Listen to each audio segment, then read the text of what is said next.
While the veterans of Local 5864 don't understand why someone would take from them, they do understand the importance of helping others. Police in Las Vegas are investigating the crimes of Amanda and Jason Miller after they shot and killed 2 cops and a bystander at a local Walmart, all in a senseless crime. Tonight, the neighbors here back in Lafayette are talking about the killers who lived right next door. Is the mayor adding pressure to end the homestead property tax caps? I'm Cameron Ridle. Coming up, I'll tell you what that means for IMPD and the schools right where you live. We'll take you inside tonight's City County Council meeting next on the news at 6. A suspected burglar was released from the Hamilton County Jail, and no more than 10 days after, police believe he's already committed 20 robberies. I'm Cameron Ridle in Avon. What police here are doing to make sure this is where it ends.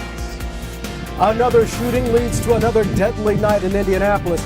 I'm Cameron Ridle on the east side. What neighbors are saying and why they say enough is enough. That story tonight on 6 News.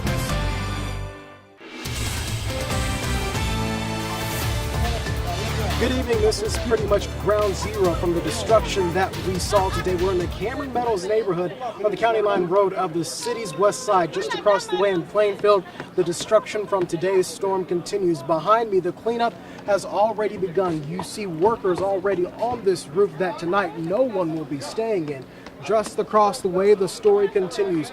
Roofs ripped off, damage, mailboxes ripped completely out of the ground, and trampolines thrown as far as the eye can see. Tonight, a lot of neighbors are dealing with a lot of their neighbors' stuff in their yard, but some say they are okay with it. The Hoosier hospitality makes up for everything that has happened today. There have been no injuries reported, and so far, everyone is just thankful that they've made it through the day. Reporting on the west side, Cameron Ridle, RTV 6. Cameron Ridle has been out driving in the storms and searching for the storm damage since early this afternoon, several hours now. He joins us live via telephone now to tell us where he is and what he's found. Cameron. Tanya, we're about a mile south of where Rafael Sanchez was reporting not too long ago. While the damage was heavy that way, it still continues over in this direction. I'm seeing a lot of roofs ripped apart, shingles and mailboxes and poles all ripped out of the ground, and the cleanup is already in full swing. I'm with a homeowner, David Daniels, who was actually at work at the Indianapolis Motor Speedway when the storm hit. He came home because his son was at home, right? Yes, I gave him a call to see if everything was doing okay, and on the phone he's saying that the cabinets are flying off the walls. We've got giant holes inside of our walls, and most of our trees are down. But yeah, that was my main concern, to give him a call and then try to get through as soon as possible. And on the inside of the house, does it look as bad as things do from the front? There's stuff all over the yard. I know a lot of your neighbor's stuff is now your stuff.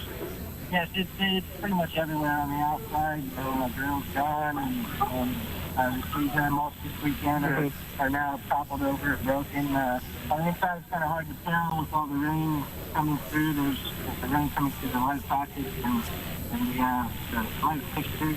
But you guys got here pretty quick. This is something that's been great for us. Our neighbors, too, feel really blessed that it could have been a lot worse. And while neighbors and construction workers are already here, your neighbors were here right away, and the hospitality, you said, was tremendous.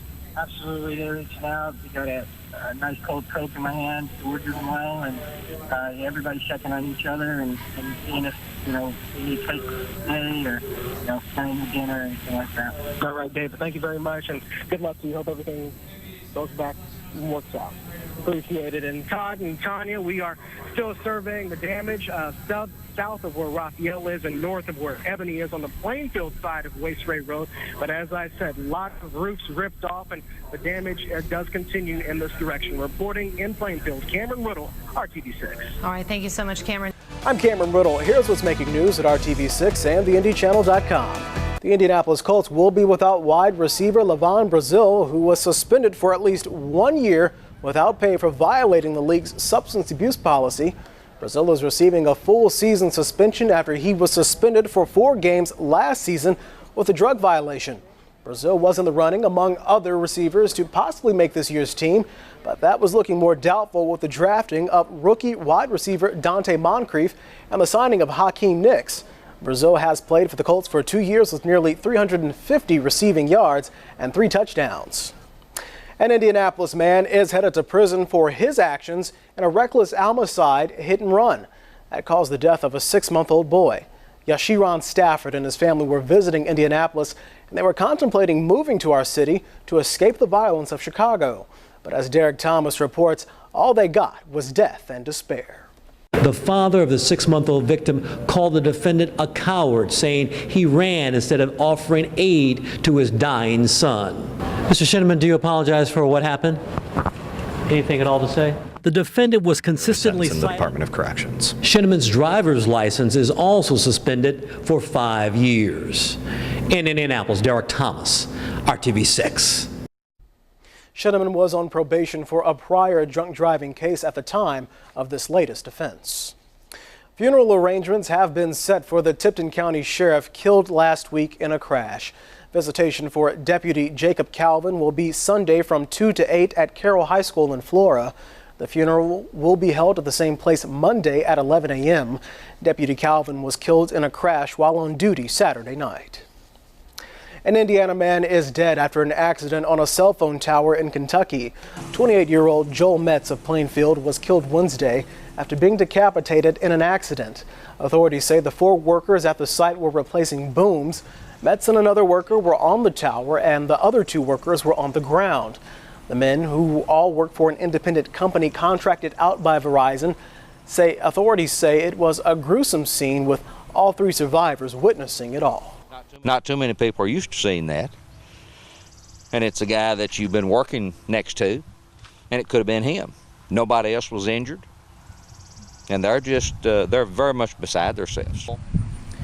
Authorities say a cable snapping or becoming unhooked caused the 1,800-pound boom to fall. Officials kept people away from the site as they worked to bring the body down. Verizon released a statement saying, "Our thoughts are with the family, loved ones, and colleagues of the worker who died in the July 2nd incident near Cynthiana, Kentucky. We are working closely with our vendor and the Sheriff's Department as they continue into investigating the situation." That is the news of this hour. The latest from Storm Team 6 is coming up right here on HTSN.